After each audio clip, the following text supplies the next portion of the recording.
Sveiki visi atvykę į leidyklos FI knygos pristatymą. Ir šiandien pristatome Jano Patočkos Platonas ir Europa naują vertimą ir leidimą Lietuvoje. Vertė iš čekų kalbos Almis Grybauskas. Man atrodo, jis šiandien kažkur čia netoliese yra. Ir šiandien kartu kalbėsis apie šią knygą, kaip matote, yra ekrane, bet pasakysiu tai dar kartą žodžiu. Vilniaus universiteto dėstytojas ir daugeliu iš jūsų žinomas iš jau turbūt kultinės LRT Homo Cultus laidos Tarp praeities ir ateities, daktaras Simas Čelutka. Sveiki. Ir Vytauto Didžiojo universiteto dėstytojas, fenomenologas ir taip pat Lietuvos filosofijos istorijos tyrinėtojas ir dar daugelis kitų talentų, kuriuo aš visų net nesuminėsiu, profesorius Dalius Jonkus. Sveiki, Daliau. Sveiki, malonu.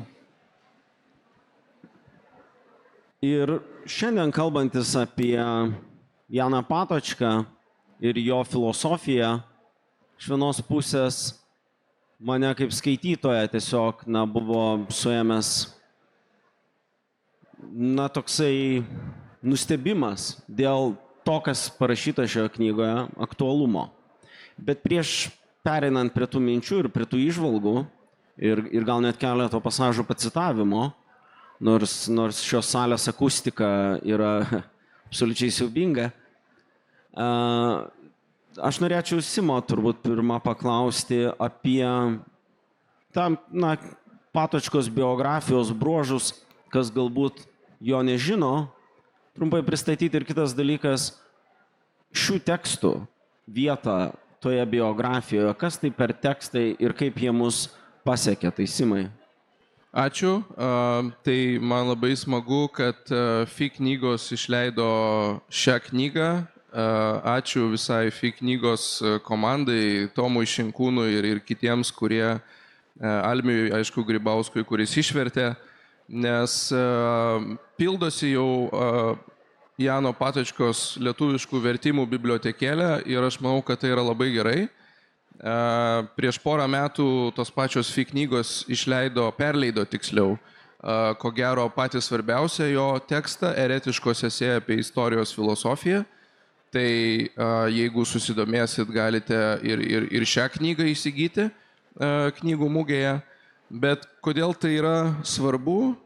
Nes kai aš pirmą kartą prieš kelis metus susidūriau su šiuo autoriu, man pasirodė labai įdomu, kad tai yra čekų mąstytojas, 20-ojo amžiaus mąstytojas. Ir Čekoslovakijos istorija turi labai daug paralelių su Lietuvos istorija. Tai yra tokia ilgametė, ilgalaikė įvairiausių okupacijų ir represijų istorija. Ir štai čekai turi filosofą, kuris visas tas didžiausias traumas 20-ojo amžiaus, visus karus ir okupacijas, priespaudas apmąstė filosofiškai. Ir kažkaip, kai aš pradėjau skaityti, aš pradėjau matyti, kad yra labai daug sąšaukų, kurios tinka ir mūsų patirčiai. Mes iš esmės galim Patočką skaityti ir kaip reflektuojantį apie mūsų patirtį, nes tai yra to paties regiono realijos, patirtis ir yra mąstytojas, kuris gyvai tai apmąstė. Bet padarė jisai tai labai originaliu būdu, grįždamas prie ištakų, ar ne, prie vakarų filosofijos ištakų, reiškia tų probleminių gijų, kurios ir atvedė mus prie to, kas nutiko 20-am amžiuje. Ir jam didelį įtaką padarė Edmundas Husserlis ir Martinas Heideggeris. Su jais jisai ir studijavo kartu tarpukariu. Husserlio jisai buvo netgi labai artimas kolega ir studentas ir paskui bendradarbis. Ypač vėlyvojoje Husserlio karjeroje jis taip pat klausė Martino Heideggerio paskaitų. Tai čia turbūt yra tokios dvi pagrindinės filosofinės įtakos jam. Bet šita knyga yra įdomi tuo, kad čia jisai atsiskleidžia ir kaip antikos filosofijos labai originalus permąstytojas ir interpretatorius. Tai mes labai gerai, kad turim šitą knygą, nes dabar jau mes galim labai aiškiai fiksuoti visas pagrindinės įtakas, kurios ir formavo jo filosofinę mintį. Tai yra antika, Husserlis ir Heideggeris, ar ne? Tai, bet turbūt, kas mums yra aktualu, ypač tiems, kurie gal pirmą kartą turi sąlytį su Patočka, tai yra, kad jo gyvenimo biografija labai stipriai koreliuoja su jo filosofija. Ir galbūt keletą tik tai momentų paminėsiu. Tai Čekoslovakijos istorijoje žinomi yra tokie tragiški įvykiai kaip 38 metai, kai vakarai atiduoda Sudetus, o paskui ir visą Čekoslovakiją Hitleriui. Tada ateina Hitlerio okupacija, tada po to ateina sovietai, 48 šalyje įvyksta komunistų perversmas ir per visą tą laiką Patočka turi tik tai labai nedidelės progas dėstyti ir publikuoti savo tekstus, nes jį cenzuravo ir naciai, ir komunistai. Tai įsivaizduokit, nuo 48 iki 68, 20 metų jam buvo uždrausta dėstyti. Ir publikuoti iš esmės irgi savo tekstus. Tai per visą tą laiką jisai iš esmės užsiėmė, jis buvo kaip savamokslis, ne? Jisai tiesiog pats skaitė privačiai ir organizavo privačius seminarus kartu su savo studentais. Ir 68 nutinka Prahos pavasaris, įvyksta išsilaisvinimas, bent trumpam toksai vilties blyksnis šalyje. Ir kaip žinoma, paskui labai greitai tas vilties blyksnis yra užgniaužiamas, sovietai atrieda su tankais ir užgniaužia visą tai. Ir jisai buvo trumpam priimtas atgal universitetą ir staiga jį vėl komunistai išmeta. Ir vėl jis nebegali dėstyti. Ir vėl reikia eiti į pogrindį. Ir kaip tik maždaug nuo to laiko prasideda tokie garsieji, jau jo patys garsiausi privatūs seminarai, ir kurie padarė labai didelę įtaką visai čekų intelektualiniai kultūrai, o gal ir iš tiesų ir plačiau vidurio Europos intelektualiniai kultūrai. Jisai pagarsėjo kaip toks legendinis pogrindžio dėstytojas. Ir labai įdomu, kad šita knyga yra tų pogrindžio paskaitų išrašai, nuorašai, ar ne? Kai skaitai šitą knygą, tu gali jausti, kad tai yra gyvo mąstytojo gyvas mąstymas. Tai nėra užrašytas tekstas, tai yra kalbėtas tekstas. Ir tai, mano galva, šitą knygą daro tik dar unikalesnė. Nes čia tu gali matyti, kaip vyksta filosofija, taip sakant, gyvai ir čia ir dabar. Gali pabandyti įsijausti, ką būtų reiškia man, kaip nežinau, jaunam čekų studentui sėdėti to laikmečio privačiuose seminaruose, kur tave gali gal net ir persekioti, kad tu juos lankai. Yra ta nuolatinė grėsmės ir rizikos atmosfera ir štai Patočka dėsto paskaitas apie antikos filosofiją, antikos mitologiją. Na, kažkas tikrai yra neįtikėtino, toksai laisvės oazė to meto Prahoje ir Čekoslovakijoje. Tai, na ir turbūt būtina paminėti, kad jo paskutiniai gyvenimo metai yra labai reikšmingi, 77-ieji. Čekoslovakijos intelektualai nusprendžia įkurti disidentinį judėjimą Chartija 77 ir paprašo Patočkos tapti vienu iš 3 spykerių šito judėjimo. Iš pradžių jisai šiek tiek muistosi, abejoja, nes jis jau solidaus amžiaus, sveikata ne pačioj geriausiai būklei, bet jis vis dėlto nusprendžia priimti šitą iššūkį, jisai surizikuoja ir vis su didžiulė atsakomybė, su didžiulė energija tampa vienu iš svarbiausių to judėjimo veidų. Ir iš karto patenka į Čekoslovakijos saugumiečių akiratį ir jį pradeda, taip sakant, imti labai ilgiems tardymams saugumas. Ir po vieno iš tų tardymų jam nutinka smegenų insultas ir jisai labai greitai miršta. Ir nuo to laiko Čekoslovakijoje ir plačiau vidurio rytų Europoje jisai yra laikomas tokiu kaip, Čekijos arba Prahos Sokratų. Tai yra tuo, kuris pasiaukojo, atidavė savo gyvybę vardan kažkokių aukštesnių idealų, vardan laisvės filosofuoti, laisvės mąstyti. Tai ir pasiaukojimas, mes gal prie to dar paskui sugrįšim, yra viena esminių ir jo filosofijos temų. Tai čia yra vienas iš tų retų atvejų, kai filosofo, intelektualo žodžiai atitinka jo darbus. Ir tai suteikia tikrumo ir autentiškumo tam, ką jisai rašo savo filosofiniuose tekstuose. Tai nėra tik abstrakcijos, tai yra iš realios patirties, iš realaus gyvenimo ateinantis apmąstymai. Tiesiog jie yra įpinami į tokį platesnį intelektualinį kontekstą. Tai čia tiesiog tas sankaba tarp gyvenimo ir minties, man atrodo, yra absoliučiai unikali 20 amžiaus intelektualiniai visoj padangiai ir aš labai džiaugiuosi, sakau, kad mes galim dabar skaityti Patočką lietuviškai.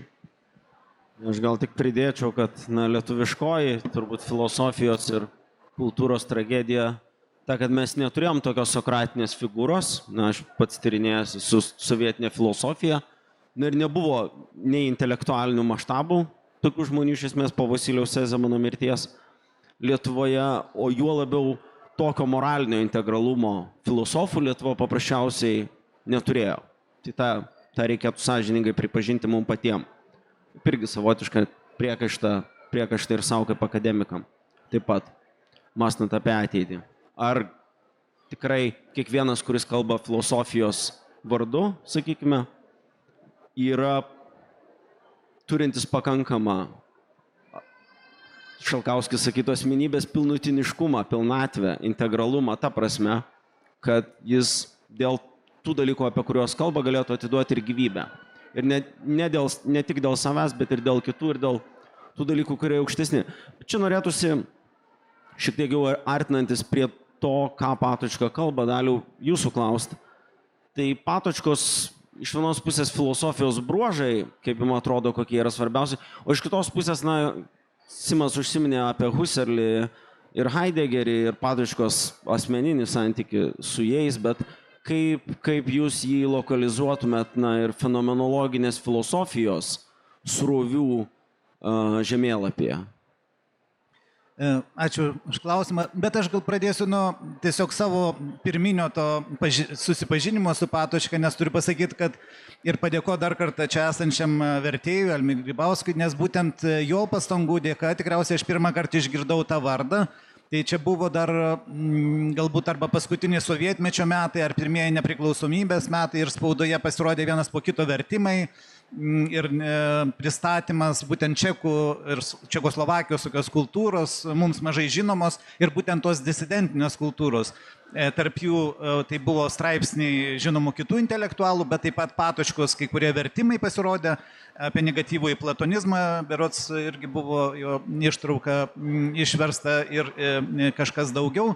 Tai čia man buvo iš karto pirmas tas, kad čekai irgi turi tokio lygio mąstytoją ir ilgą laiką vis ruošiausi pasigilinti ir pasidomėti daugiau, bet kai išėjo vertimas tos pirmosios knygelės eretiškų esė apie istorijos filosofiją, tai aš padariau ir iš tikrųjų pamačiau, kad tai tikrai labai įdomus filosofas.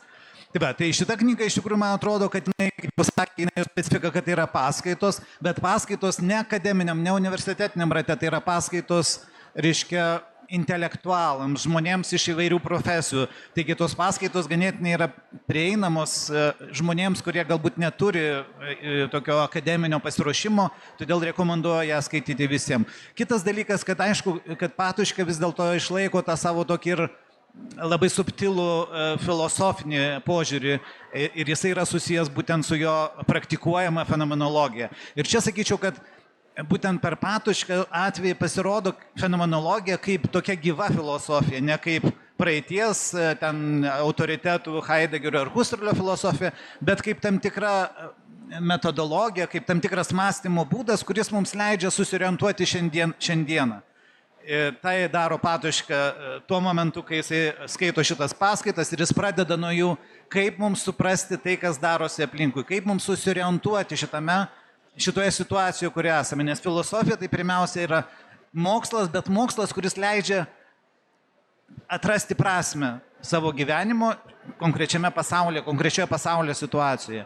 Tai va, tai Patočka susieja fenomenologiją būtent su savo laikmečio apmąstymu, o savo laikmečio ir savo situacijos apmąstymą jisai, panaudodamas, aišku, ir Husserlio, ir Heideggerio idėjas, bando svarstyti kaip tam tikrą etinę problemą, kaip tam tikrą politinę problemą, kaip tam tikrą kultūros ir civilizacijos problemą. Kitaip sakant, Patočkos filosofija, kuo jis išsiskiria, sakysim, iš kitų fenomenologų, tai, kad jisai čia mums nedėsto, kas yra fenomenologinis metodas, kaip turi veikti pažinimas, ar ten logikos pagrindai, ar dar kažkokie tai dalykai, kurio, pavyzdžiui, daugiausia Husserlį domino, ypač ankstyvąjį Husserlį.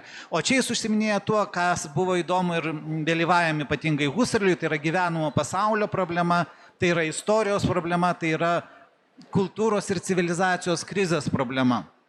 Ir štai šitoje knygoje jis bando, pratęsdamas Husserlio ir Heideggerio idėjas, duoti savo atsakymą, interpretuodamas būtent graikiškąją filosofiją. Ir todėl neatsitiktinai čia pavadinime yra du žodžiai, tai Platonas ir Europa. Ir jie iš tikrųjų yra tikriausiai tokie raktiniai žodžiai, bet apie tai galbūt mes kalbėsim dar daugiau, bet kaip jau sakau, man atrodo, kad didžiausias jo įnašas, kad jis čia fenomenologiją supranta kaip politinę filosofiją, kas, pavyzdžiui, kitiem fenomenologam nebuvo taip tokia artima arba taip išplėtota idėja.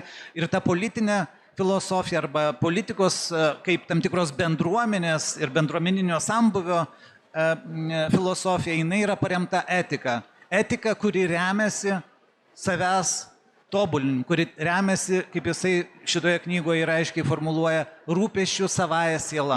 Tai dar vienas toksai šakninis, būtent Patočkos suformuluotas terminas, rūpesti savąją sielą, kuris ateina iš Platono, bet Patočka, kaip jo manimu, tai yra pagrindas visos šiuolaikinės civilizacijos. Kitaip sakant, ta platoniškoji filosofija ir graikiškoji filosofija, kuri pažinimą derino su rūpesčiu savąją sielą ir sukuria tą šiuolaikinę civilizaciją, bet kartu, suvokdami, tai mes galim kritikuoti, ką mes prarandam, kad šiuolaikinis mokslas mus nebemoko rūpinti savąją sielą, arba kad psichologija nebežino, kas yra rūpesti savąją sielą. Štai tuos dalykus jisai bando atskleisti sugrįždamas prie vakarietiškos arba net pasaulinės civilizacijos ištakų.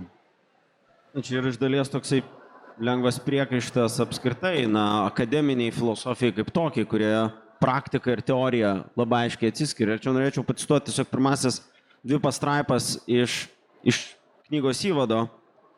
Žmogaus situacija, Europos situacija. Tai, ką ruošiuosi šiandien pasakyti, iš tikrųjų nėra paskaita. Tai įvadas į bendruosius orientavimosi šiandienos pasaulyje klausimus. Bandymas, po kurio galėtų būti ir kitas, jeigu jūs tai sudomintų. Džiaugčiausi, jeigu dirbtume palaikydami vieni kitus, tai reiškia klausdami ir prieštaraudami. Tad prašau jūs, kad mano dėstymo nelaikytumėte kažkuo jau paruoštų ir užbaigtų, o veikiau bičiuliškų pokalbių. Žmonės dabar dažnai susirenka pasikalbėti apie abstrakčius ir galbūt taurius dalykus, norėdami išsivaduoti iš sunkumų, kuriuos visi patiriame. Tapti tauresni tiek siela, tiek dvasia. Tai, manau, puiku. Ir vis dėlto tai daugiau negu senų ponių pramoga. Toks filosofinis susimąstymas turėtų siekti kito tikslo.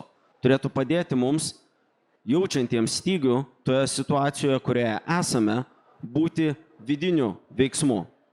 Žmogaus situacija keičiasi, kai ją įsisąmonini. Naivioji situacija ir įsisąmonintoji tai jau dvi skirtingos situacijos. Mūsų tikrovė visada situatyvi ir jei ji reflektuojama, tai jau vien dėl šio fakto tampa kitokia. Žinia, neaišku ar geresnė. Bet kuriuo atveju, apmastydami situaciją tam tikrų laipsnių ir paaiškiname ją, o tokia aiškesnė situacija jau yra kelyje į tiesą apie save. Man atrodo, tai tokia labai graži pradžia, kur yra tiek ir pakvietimas ne tik tiem, kurie klausėsi Patočkos paskaitų, bet ir pakvietimas mum, kaip šiandien esantiems skaitytojams ir ateities skaitytojams. Ir čia norisi sugrįžti prie to, ką Dalius jau užsiminė apie Europos idėją kad Europa yra apie rūpestį sielą. Atrodytų vienaip apie tai, kas yra Europa, mąsto politikai, kitaip mąsto istorikai, ypač tie, kurie užsiema civilizacijų, kultūrų, kažkokiu tipologizavimu, sudėstymu į rėmelius, ten kiek vertinamas laisvalaikis, patogumas ar dar kažkas, ten visokie vertybių rinkiniai. Patočkai siūlo visai kitą požiūrį, kas yra Europa, ir ta Europa nėra, na, sakytume, tai, kas dažnai susilaukia kritikos už eurocentrizmą ar kažkokį vakarų centrizmą. Jisai siūlo visai kitą Europos sampratą, kad Europa gali būti nebūtinai geografiškai tik Europoje. Kad Europa yra pagrįsta kuo, Daliau? Čia duodu žodį. Na taip, iš tikrųjų, čia reiktų gal pradėti nuo to, kad Europos šitą idėją perima iš Husserlio. Kitaip sakant, ir čia iš karto yra, reikia pasakyti, na, tam tikras nesupratimo šaltimas, kai kalbama apie kritišką tokį požiūrį į europocentrizmą arba Europos ir vakarų išaukštinimą kitų kultūrų atžvilgių. Tai čia iš tikrųjų turimas omeny visiškai kitas, kaip sakant, universalios civilizacijos aspektas. Kitaip sakant, tai, kas čia aptariama, kai kalbama apie Europą, tai yra, na, virš nacionalinė, virš etninė arba neetninė civilizacija, kurios pagrindas yra mokslas. Kaip jisai sako, graikai sukūrė šitą civilizaciją arba iš Graikijos prasideda ir nuo Platono prasideda, bet ne todėl, kad graikai kaip etnosas čia, taip sakant, turi kažkokią dominuojančią rolę, bet todėl, kad jie atveria tam tikrą plotmę, kaip visiems prieinama, kiekvienam racionaliam subjektui prieinama. Ir todėl europietiška kultūra, kaip šita virš nacionalinė kultūra, jinai yra suprantama visiems, jinai yra prieinama visiems kaip 2x2=4, kaip matematika. Ir čia jis apeliuoja į Platoną, kitaip sakant, padaryti civilizacijos pagrindą, tam tikrą žinojimą, kuris yra tapatus, išlaiko tapatybę ir yra kaip tam tikros idealybės, kaip platoniškos idėjos ir yra prieinamos nepriklausomai nuo laiko ir nuo vietos, kiekvienam racionaliai mąstančiam, čia yra pagrindas šiuolaikiniam globaliam, kaip mes šiandien pasakytumėm, civilizaciniam pasauliui. Kitaip sakant, mano manimu, iš tikrųjų, ką Patočka, tęsdamas Husserlį čia padaro, tai iš tikrųjų svarsto tai, kas šiandien mums visiems yra aktualu. Kas yra tas pasaulis, kuriame gyvename? Ar tas pasaulis yra vienas, ar jis yra kiekvienam skirtingas? Ar mes visi gyvenam kiekvieną savo pasaulyje, etninėme, nacionalinėme? Ar gali būti, kaip čia sako, rusų pasaulis, kinų pasaulis, ar lietuvių pasaulis, kaip visiškai atskiri pasauliai, nepaisant to, kad tas pasaulis yra vienas. Tai Patočka, remdamasis Platonu ir Husserliu, sako, ne, kokie nebūtų skirtingi pasauliai, pirmiausia, pasaulis yra vienas ir žmonija yra viena. Ir mes visi kartu atsakingi už šitą pasaulį.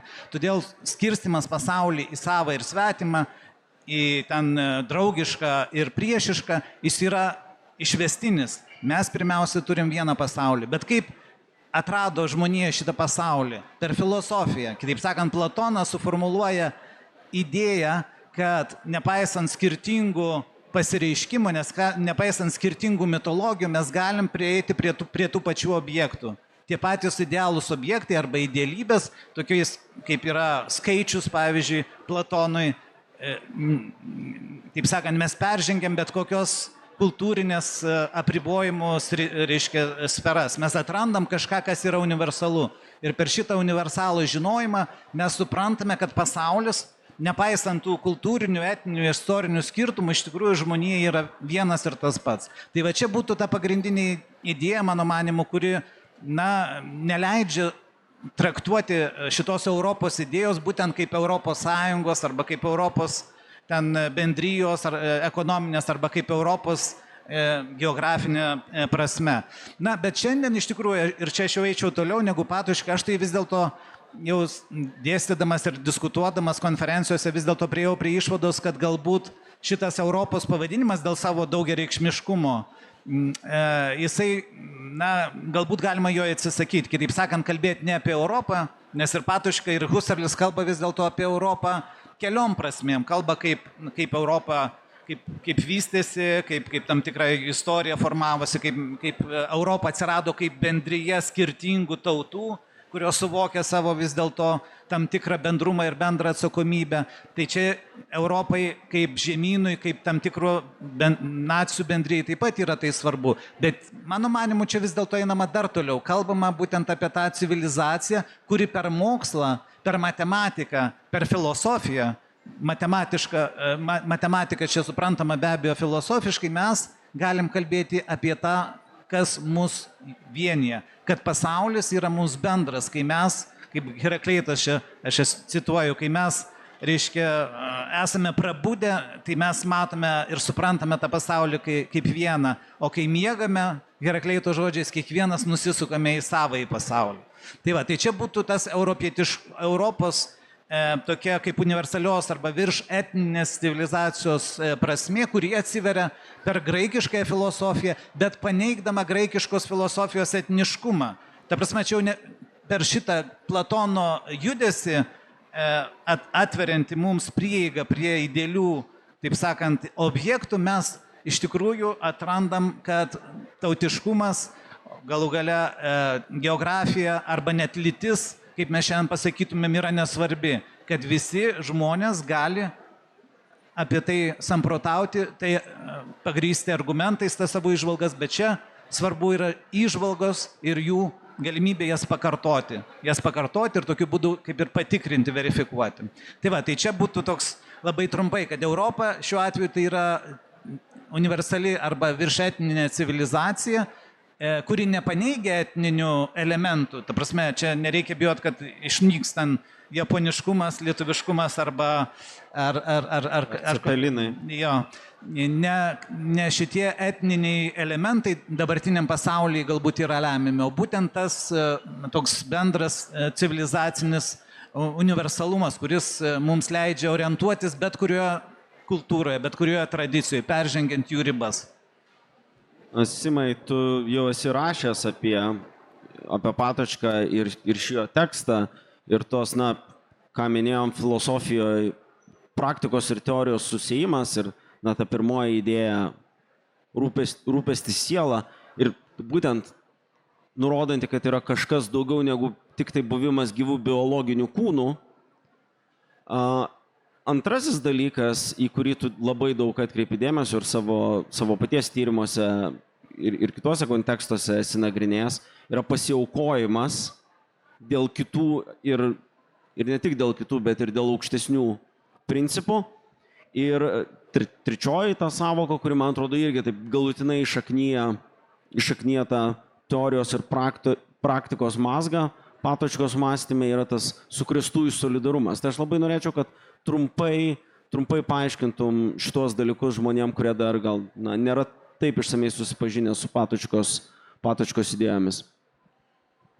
Dėkui šitą klausimą. Taip, dabar aš kaip tik toliau dirbu su pasiaukojimo klausimu ir Patočka čia yra idealus šaltinis samprotavimams, nes iš tikrųjų jisai pateikė tokią originalią pasiaukojimo sampratą, kuri nėra suvedama į kažkokį tautinį ar patriotinį elementą, bet daugiau į tai, kad kai mes pasiaukojame vardan aukštesnių dalykų, vardan mūsų laisvės, vardan orumo, atsiveria būties visuma, kaip būties horizontas, ar ne, toks universalesnis dalykas negu vien tik tai etniniai ar kultūriniai dalykai.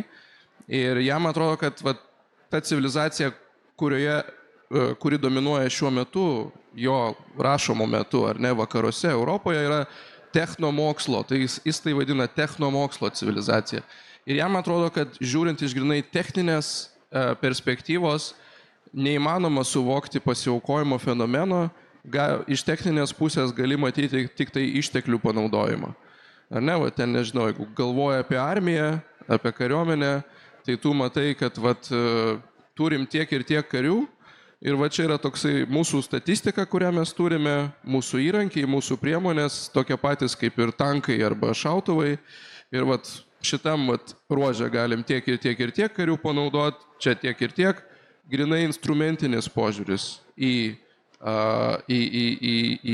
pasiaukojimą. Ir jam atrodo, kad tikrasis pasiaukojimas, autentiškas pasiaukojimas nutinka, esė apie istorijos filosofiją, kurias aš minėjau, toj pagrindiniai savo knygoje, jisai kalba apie fronto liniją. Tai yra, kad kai kariai yra, kai atsiduria, taip sakant, pačiam kovos smaigalyje, nutinka tokia kaip ir metanoja, konversija. Jie pradeda suprasti, kad visi tie lozungai, idealai, tikslai, kurių vardan jie buvo pasiųsti į frontą, jie kažkur pasitraukia į antrą planą ir vietoj to atsiveria kažkoks visiškai kitoks būties vaizdinys. Ar ne? Per savo ribotumą, per savo mirtingumo įsisąmoninimą jie pradeda matyti daugiau, negu matė iki tos patirties fronte. Ar ne? Ir Patočkai tai yra svarbu, nes technomokslo civilizacijos dominavimo eroje mums labai sunku atrasti erdvių, kur mes aiškiai atskirtume, kad yra kažkokie aukštesni ir žemesni dalykai. Nes iš technomokslo perspektyvos viskas yra daugmaž vienoda. Viskas yra ištekliai, viskas yra resursai, viskas yra kažkokios bendrosios jėgos, kurias tu gali panaudoti savo tikslų siekimui. Ar ne? Ir žmogus irgi yra įrašytas į šitą grinai imanentinę struktūrą. Ne? Tik tai kaip dar viena priemonė, tik tai kaip dar vienas įrankis technomokslo progreso raidoje. Ar ne?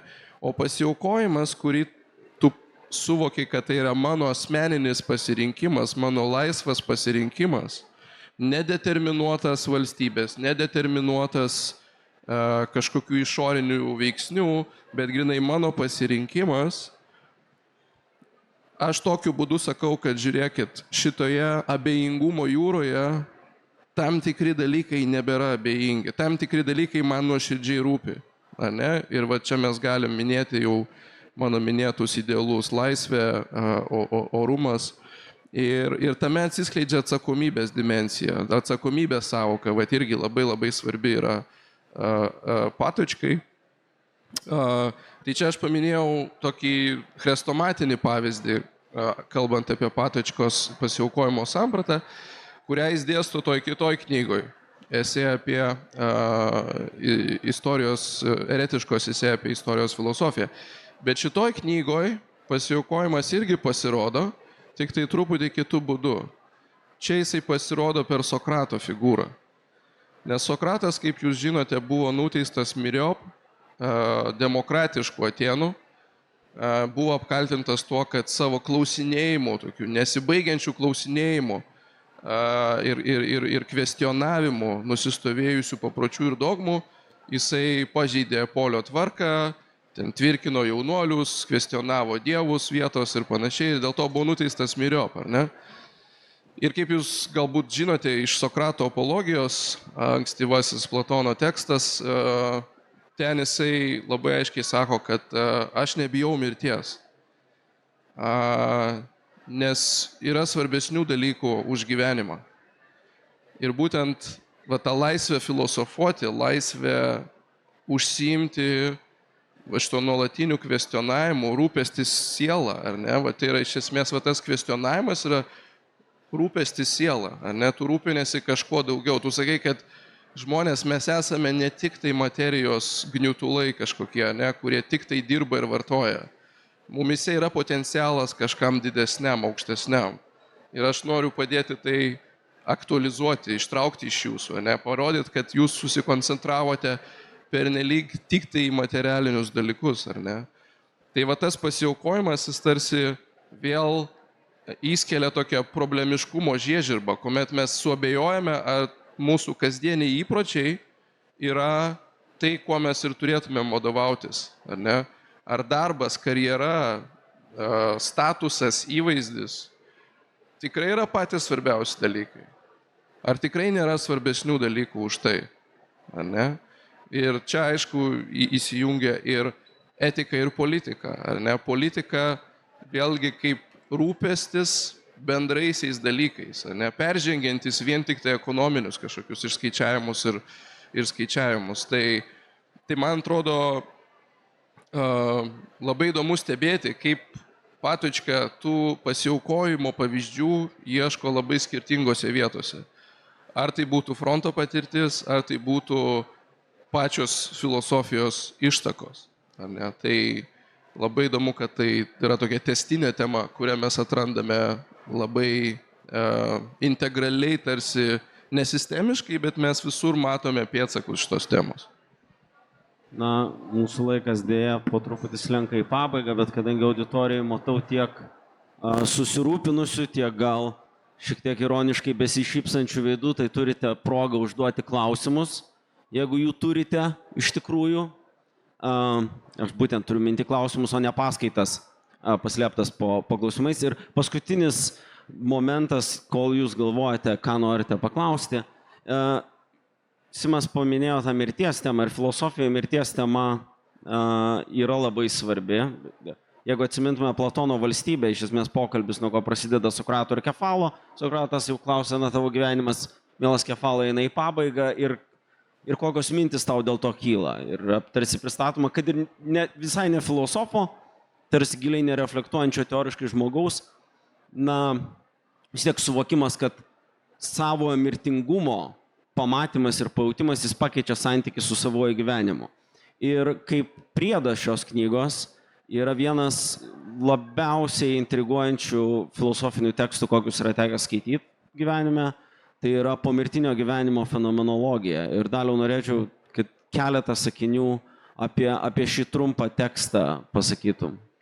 Na, iš tikrųjų, gal aš čia net pasakosiu to teksto, bet sakyčiau, kad be abejo tai yra susiję kažkokiu būdu irgi vėlgi su Platono filosofija. Kaip pamenat, Platonui siela taip pat buvo, jos nemirtingumas rūpėjo, bet tai nuo seno filosofai svarstė, kas yra tas, ar galima kalbėti apie gyvenimą po mirties ir arba jeigu galima, tai kokiu būdu. Ir kaip tai daryti fenomenologui, kuris gali remdamasis apie tai kalbėti tik tai remdamasis patirtimi tam tikrais fenomenais. Tačiau fenomenologija ir pas Husserlis iš tikrųjų, ypač vėlyvosios savo apmąstymuose, eina prie mirties temos kaip generatyvumo arba kaip gyvenimo, kuris neužsibaigia vien tavimi. Kitaip sakant, čia yra kvestionuojama gyvenimo kaip individo nuosavybės klausimas. Ir gyvenimas arba gyvybė suprantama kaip integruota ir bendruomeniška visų pirma. Vadinasi, mes gyvename per kitus arba kiti gyvena per mus. Kitaip sakant, čia santykis su mirtimi nesusiveda į kažkokią tai savo individo arba individualaus gyvenimo rėmų apmąstymų, o apeliuoja į tam tikrą bendruomeniškumą ir tai, kas Patočkai taip pat rūpi. Bet aš norėjau dar sugrįžti gal prie to, ką Simas sakė, nes kaip čia susiderina. Iš vienos pusės Patočka, kaip ir Husserlis, apeliuoja į mokslą, į universalų žinojimą, į idėjas, platoniškas idėjas, kurios visiems yra vienodos, kaip trikampis turi 180 laipsnių, koks jis bebūtų, kur bebūtų ir bet kada jis bebūtų, kaip apskritimas, kuris bus, taip sakant, jo kraštinė nutolusi vienodai nuo centro ir tas niekada ir niekur nepasikeis. Tai tokių idealių objektų apmąstymas iš tikrųjų graikams rūpėjo ne kaip instrumentas vien pažinti ir pragmatiniškai, kaip vėliau atsitiko, ir technologiškai užkariauti pasaulį, bet kaip pasirūpinti ir savąją sielą. Tai čia aš noriu tiesiog susijęti du dalykus. Idėjų, bendrų idėjų pažinimas, net užsiėmimas tokiais abstrakčiais dalykas kaip matematika arba geometrija, iš tikrųjų graikams ir fenomenologams yra rūpestis savąją sielą. Kitaip sakant, tam, kad išmokti skaičiuoti, mes turim kažką padaryti su savimi, mes turim pakeisti savo regėjimą, mes turim išmokti matyti pasaulį ne tik kaip fizinių daiktų pasaulį, bet kaip tam tikrų santykių ir struktūrų pasaulį, o tai ne kiekvienam pavyksta. Na, žinot, kaip mes pradedam ten skaičiuodami ant pirštų, ten su obuoliais ir apelsinais, bet iš tikrųjų mes mokomės abstrakcijų, mes mokomės matyti tuos bendrus dalykus, kurie gali būti pasireiškiantis per įvairiausius skirtingus juslinius materialius objektus. Tai va, tai čia idealybių pažinimas universalių matematinių ir mokslinių teorijų praktikavimas, jis, kodėl kritiškai čia pabrėžiama, neturi tapti tiesiog technomokslu, neturi tapti instrumentaliu tokiu galios siekimu, kad mes turim užvaldyti pasaulį arba mes turim užvaldyti kitas tautas, kitas kultūras ir jas pavergti. Čia šiuo atveju mokslas suprantamas ir jo žinojimas suprantamas pirmiausia kaip etiškai atsakingas. Pažink, pažindamas ir pats save. Pažinimas nėra neutralus pasaulio atžvilgiu. Kaip jis sako, kiekviena refleksija pakeičia situaciją, kurioje mes esam. Todėl mokslininkai, ypatingai ir filosofai, jie turi prisimti atsakomybę. Tai, koks pasaulis yra dabar, iš tikrųjų tokį mes patys jį sukūrėme ir turim todėl būti už jį atsakingi. Aš dar porą tik tai sakinukų pridėsiu prie tos esė. Iš tikrųjų fantastiška esė yra tas priedas, kuris yra šitoj knygoje. Tai, bet gal reikia paminėti, kad jisai parašė šitą esė po savo žmonos mirties. Ir neseniai buvo, man atrodo, įvykus ir tėvo mirtis, tai jisai, kuo originali šitą esė, tai yra, kad jisai masto ne iš asmeninės perspektyvos, ne iš pirmo asmens perspektyvos, ką reikštų mano sielos, mano paties sielos nemirtingumas, bet apie mano artimojo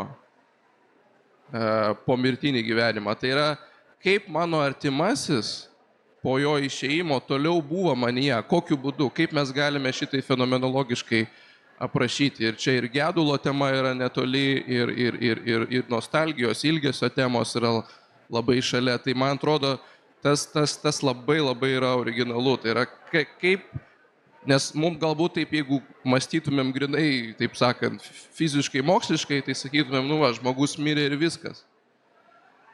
Fenomenologiškai žiūrint, artimasis toliau esti manyje. Su manimi, bet ir manyje. Ne? Tai yra, ir jam įdomu, kaip mes tai galime filosofiškai apibūdinti ir aprašyti. Tai tikrai labai originali esė.